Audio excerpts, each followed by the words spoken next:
Hey guys, Luke here. We are a couple hours out of State of Origin Game 2 in 2020. Queensland going into this game with a 1-0 lead after a come-from-behind victory in Game 1. Now, I think a big talking point in the game is the New South Wales side and how are they going to hit back. Now, Queensland, we know they're resilient, we know they're going to be up for the game, and we know what they're capable of. Whereas New South Wales, we definitely did not see the best of New South Wales. I mean, if we're being honest, the New South Wales side, probably like a 5 out of 10 in Game 1. Now, speaking of the sides, I suppose I should go over both of the lineups. Now, I've got them in front of me. So we've got Tedesco, Tupou, Gutherson, White, and Addo-Carr. So the same back five. Then we have a mix-up in the halves with Cody Walker and Nathan Cleary there. Luke Keary's gone. Cody Walker's in. He's come from the bench. Luke Keary's out in general.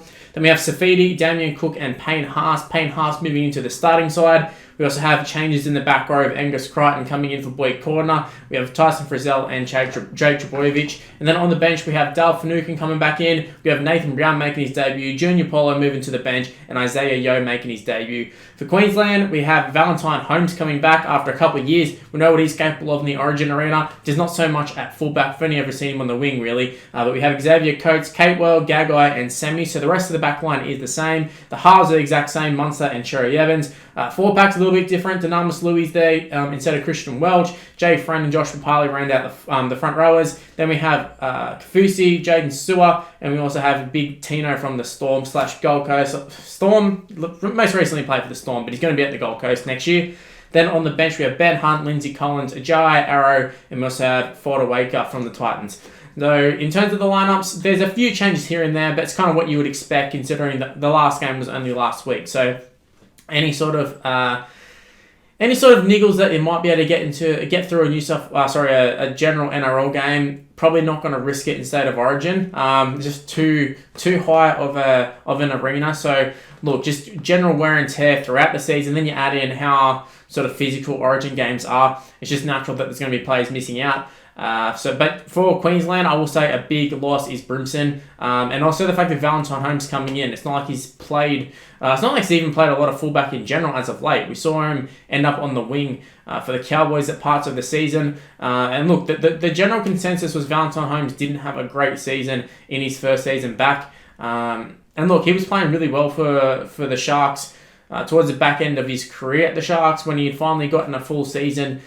Instead of swapping and changing with I think it was Josh Dugan he was swapping with, but he was swapping and changing at the Sharks, and when they finally ran with him, he actually ended up very, very good. But we know he sort of lacks a little bit of ball playing, so look, I don't know if that's going to be too much of a factor in Origin. I feel like Queensland will probably be very scrappy tonight, as they have been, and I feel like a lot of their tries won't be these magical masterclass plays that have been set up. It will sort of be off the cuff. Valentine Holmes backing up in the middle, kind of like Brimson. Brimson didn't set the world on fire in terms of playmaking and that, but he definitely did do a hell of a job backing up in the middle to score that try from Catewell.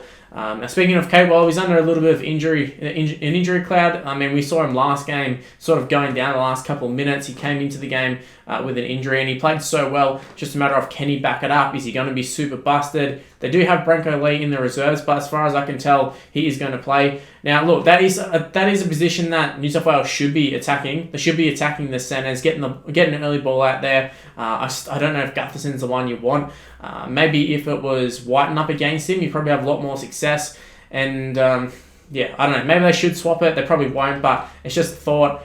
Jack Whiten, big and powerful up against an injured Capewell, who's not really a centre. Rather, you have Gutherson up against him, who's not really a centre either, and doesn't really have that explosiveness. He's kind of like just a good, solid player. So he's kind of, I don't know, they kind of rule themselves out. But I think in terms of matchups, I think your centres, it's going to be a big talking point of this game regardless, just because of how last game went. We saw the New South Wales centres sort of get destroyed. Jack Whiten, in particular, was getting ripped apart by Gagai all night. And then you factor in that Gutherson didn't have like an absolutely terrible game, but he didn't really do a great deal in terms of X-Factor sort of stuff, which is after having guys like Latrell Mitchell in the centres and Tom Trbojevic, going from them to Gutherson, it just feels like a big drop off from me, and I feel like a lot of people feel the same. But I'm expecting a big bounce back from Gutherson. I mean, realistically, the only real big sort of sour part of his game was that missing K-Bowls, just because of how big of a miss it actually was, and it led to that momentum swing. And a lot of people have sort of brought that up and said, well, Gutherson, his stats are really good, but I think we all know stats don't reflect the whole game. Look, if you look at the stats, you'd say New South Wales probably weren't that far off. And I mean, realistically, I suppose they weren't. Like, they got towards the back end, they had a chance, but I think we can say New South Wales definitely didn't play good. And yeah, they need to play a lot better this game. There needs to be a lot less errors from New South Wales. And I think it's key that New South Wales play the full 80. And by playing the full 80, I think it just means just no slacking off and no sort of getting comfortable with the lead. Now, even last year it happened, and a lot of the times it happens for New South Wales. They start off games, they get a bit of a lead, and then they let Queensland come back into it. I feel like Queensland can't afford to let that happen again.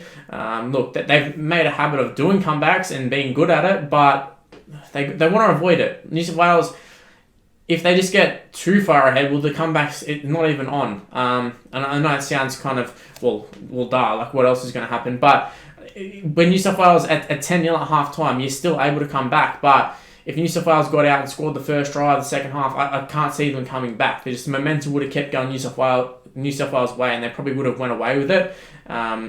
But Queensland started hot in the second half, and they got a few lucky breaks, but that's just what Origin's about. You've got to take advantage of it. But yeah, New South Wales, they need to start strong, and they need to be able to maintain it. Because yeah, we've seen them able to start strong, and I feel like they start the game off with the right intentions, and then they just slack off. Maybe it's just that winning mentality they don't have. I don't know if that's it.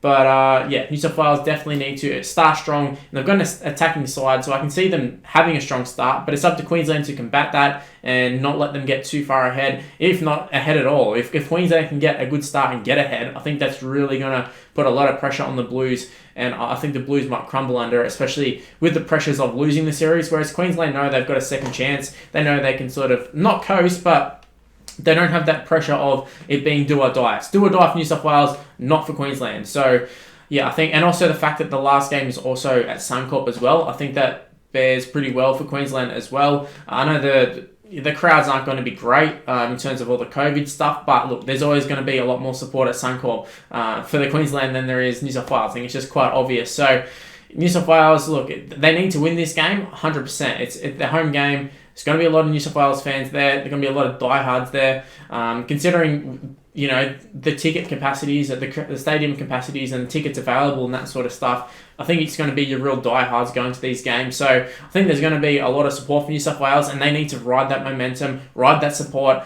and hopefully guys like Damien Cook and Cody Walker and a few of those sort of guys, Tedesco, I'm expecting a big game from him. I'm expecting them to all step up and take advantage and just get on a roll and get New South Wales going, and hopefully just keep piling on the pressure. Don't get to a lead and go, all right, let's just ride it home, because I feel like that's what they've been doing. They get to halftime and they go, all right, well, 10 points, we got a 10-point lead, well, can't lose this one, let's just play the next 40 and just get through it. And I think that's their downfall. They don't keep playing what's in front of them, and it takes them being down by quite a bit for them to pull the finger out and start playing what's in front of them. And when they do, they look really, really good. But yeah, Queensland, look, for them, like I said, they need to get a strong start, and they need to sort of just stay in the game. Stay in the game and hope New South Wales crumble under the pressure. Because I feel like it's a bit of a mismatch in terms of actual team ability. If Queensland played to their full ability and New South Wales played to their full ability, I think New South Wales got them covered by quite a distance. But yeah, Queensland, you can never say die with them. I ruled them out last game. I said they wouldn't win. I said it'd be a miracle if they won, and they went ahead and did it. But I think I've still got to go New South Wales for this one. I feel like the Blues will just be too determined, too motivated, and they just don't want to be embarrassed. Now, look, going to Game 3, I don't know what will happen, but in terms of Game 2, I just can't see New South Wales losing this one, which just seems crazy to say after I said very similar things to Game 1. I couldn't see New South Wales losing, and they went ahead and did it. They literally found ways to lose that one, but yeah, I feel like your Tedesco's and that they're not going to lose this one. They're just going to be too up for it, and especially with some of the performances some of those guys had, it's going to be such a big bounce back. You guys like Whiten generally don't play too many bad games, so I'm expecting a big performance from him. Cody Walker getting a chance. Nathan Cleary really needs to step up as well. Been a lot of pressure on him, a lot of talk about how he's retaining positions and all the other 5'8s are going, and the Mitchell Pearce comparisons and such. So yeah, I'm expecting a big performance from him, he kind of needs to have a big performance to get the pressure off him. So yeah, I'm expecting a New South Wales victory. I said 13 plus last time. I'm going to go 1-12 this time. I think it will be a close one. But in the end, I think New South Wales will be a little bit too strong. I feel like Queensland will always kind of be in it. I can't see it being a game like last year. New South Wales in Game 2 came out and just blew Queensland off the park. It was done. It was done. It was very similar to like Storm the Grand Final, you know what I mean? Where it was kind of done very, very early on. And even though Penrith had a bit of a comeback, you always kind of knew Storm were going to win that one. I mean, they had too big of a lead. And that's what New South Wales did last year. I don't even think there was a comeback. I think it was just straight up an absolute annihilation at Queensland. And then the Game 3 was a bit closer. But in terms of this game, I can see Queensland just having enough in the tank that they're just going to be there all the time. But I feel like your Tedescos, and I think they'll step up and they'll get New South Wales home. I don't know if it'll be a scrappy game or a real good performance from the Blues, but I can see it just being a performance that they'll win. That's all they need to do. It doesn't need to be pretty. The Origin itself is, it's big enough of a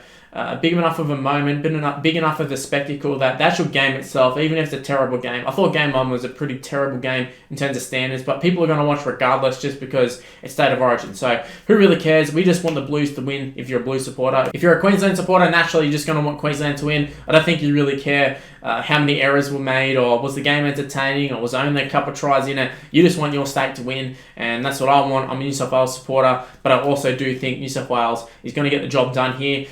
Going on to Game 3, I don't know what's going to happen from there, but Game 2, I'm going New South Wales 1-12. First try scorer, I will go Josh Addo-Carr. Last game, I think I was a bit off. I don't even know if I went Addo-Carr, but this time I'm going Addo-Carr. I think he went close a couple times last game, and he scored a couple tries in the end. I do think there'll be a lot of space out for him. Gutherson sort of feeds in the ball pretty well too, in terms of he's got some pretty slick hands, Gutherson, from playing at fullback, so he can do those quick little passes, kind of similar to Trbojevic, I guess. And that's the perks of having fullback in the centres, is they got really good hands, and they used to sort of getting the ball out nice and quick. So you can see Addo-Carr taking advantage of it. In terms of man of the match, I will go Payne Haas. I think Payne Haas will have a big game. I think he'll make a lot of meters, and I think he'll be rewarded in terms of the man of the match. I think they'll look at his efforts, and I think because it'll be a tight game, in my opinion, like I said, 1-12, I feel like they'll look at his stats, and he'll play big minutes, probably make a lot of meters, and then they'll say man of the match, Payne Haas.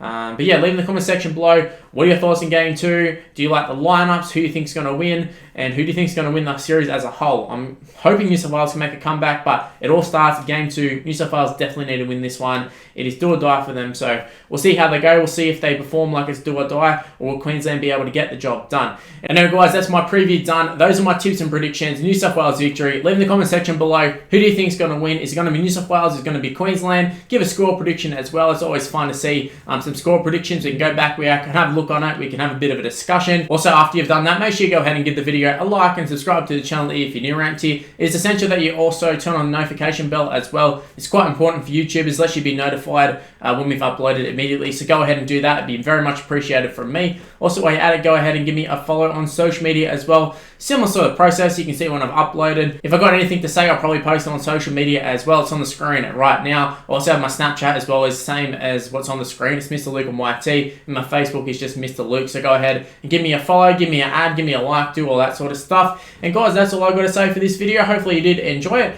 Today's video was the preview. Tomorrow's video will be a Game 2 review. Stay tuned for that, and I'll see you in the next video. Bye, guys.